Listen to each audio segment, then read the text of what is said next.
Hello everyone, welcome to Bedroom Matters.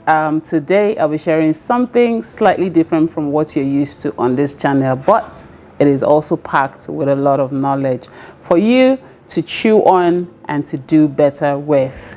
My name is 𝗧𝗛𝗥𝗥𝗜𝗚, the founder of Bedroom Matters. Here we're passionate about building healthy marriages and of course with the right amount of spice.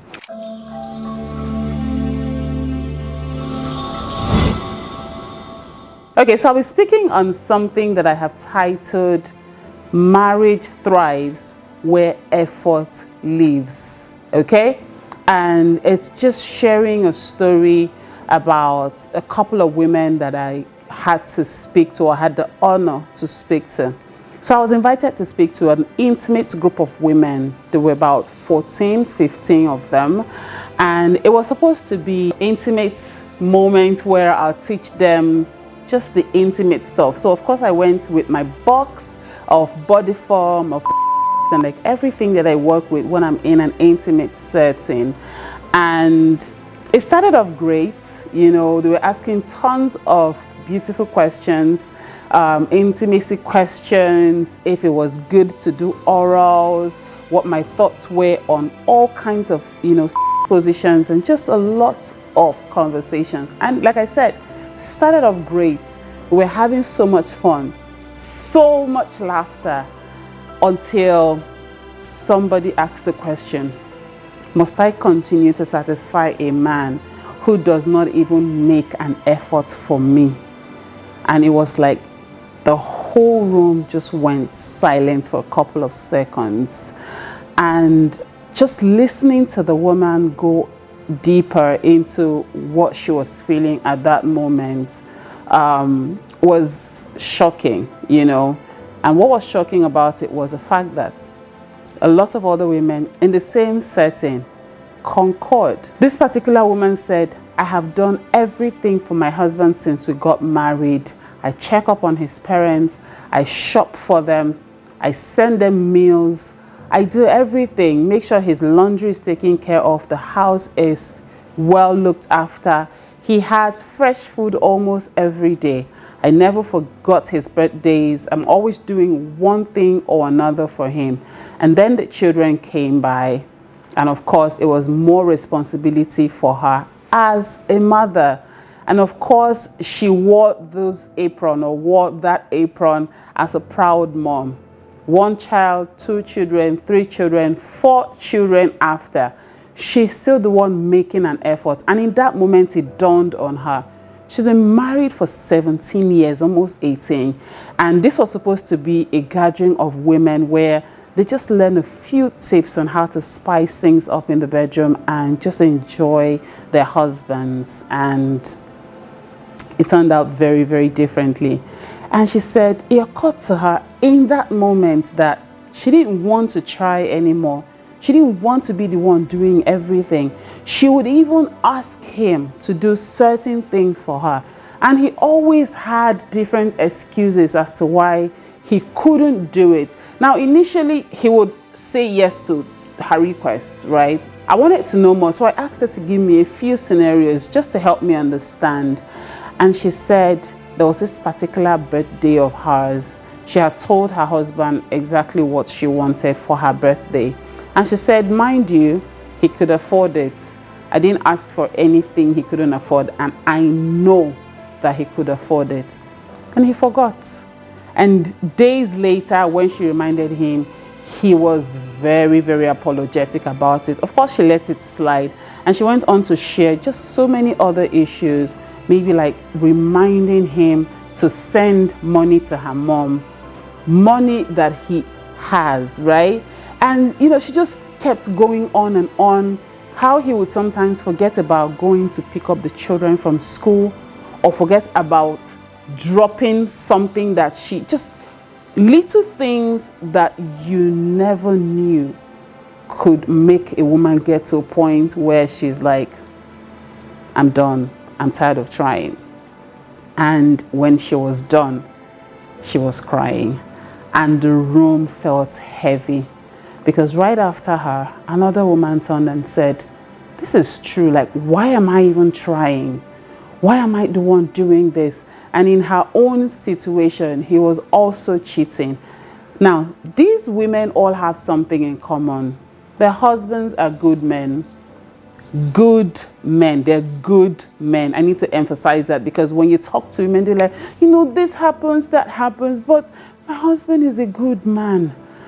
But you know, when you marry a good man who keeps chipping off at the very fiber of your being, the things that are supposed to make you happy, and they're not intentional about also making an effort, then it takes a few years for you to also hit your breaking point. Out of about 14, 15 women in that room, trust me, about half of them had similar things to say. It's either he's cheating and she's been covering up, or she's just done, she just wanted to enjoy her life, or just those little things he keeps forgetting. And it's not like some of them are not speaking about it, they are. But you know, the men have gotten so comfortable to a woman who would take whatever barest minimum that he can bring to the table. Mind you, these women are also financial contributors in the marriages. Now, does this sound like you? Does this sound like someone you know? Men, does this sound like what your wife would say? I think I want to use this opportunity to speak to the women first off and say, I see you, I hear you, I understand exactly what you're feeling and what you're going through. Divorce might not be the only way for some of you, but if you feel like you've had enough, my question is, does he know how deeply hurt you are by the fact that he doesn't pay attention to your needs? Does he know how pained his lack of effort is driving you? Does he know how it hurts? Have you been able to communicate it exactly like you feel it? And I'm not saying nag or raise your voice when telling him. I'm saying take the time, get a journal, and write to your husband like you're writing and pouring out your soul in a respectful manner. And I want to encourage you to pray about it and then share this information with your husband. And to any man who is watching this right now, and this is looking like it's close to what might be happening in your home, or you're wondering why she's quiet, she's distant, she's not even making any effort anymore, this is the video that could probably change things for you. If that woman who used to be bubbly, lively, excited about life, she used to be larger than life, but now she's just become so little. She has become so numb. She's become just there, just living every passing day. Divorce is knocking on your door, because women these days are very bold. They're not staying like our mothers, you know. They're not just sitting and folding their arms. Most of the wives out there who are tired are very creatively planning their exits, and you're none the wiser. So as a man, if you're watching and you know that the spark in your marriage has gone away or has disappeared, you don't enjoy the woman you used to enjoy, then it's time for you to ask her, babe, where did I get it wrong? What have I not been doing that you want me to do? What exactly is wrong with us? Can we fix this? What do you need me to do? And be intentional about it. Don't go gun blazing, and don't go thinking you know what's in her mind, because the truth is you don't. And finally, when you ask her and she tells you, please try and do exactly what she has said. This is not to undermine how you feel, but this is about saving your marriage. And it's not just saving it for you and for her. It's also saving it for the next generation, the children you're raising, the people they're going to meet out there. Let us collectively work towards reducing the rate of divorce or even separation in our marriages.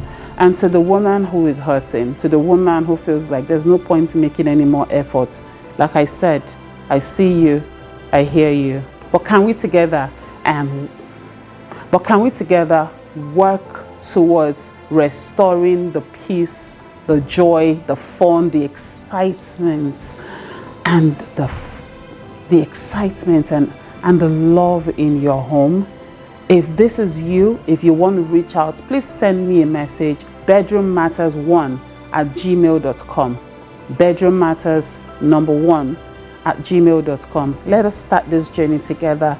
And I also want to use this opportunity to invite you to the Bedroom Matters community. It's called BMT, the Bedroom Matters Tribe. It's a community where married queens hold each other, pray with each other, and we learn little tricks and tips on how to spice things up and how to put ourselves first, love ourselves, and make sure that we are not neglected. I hope this helps somebody. I hope that the queen is able to prioritize her self-care, her happiness, and her marriage, and not walk away just yet. And I hope that the king makes the bold, and I hope that the king takes the bold step to make things work. Turn that marriage around, because it is for your good, it is for your family's good, and most importantly, for the next generation. I'll see you in the next video.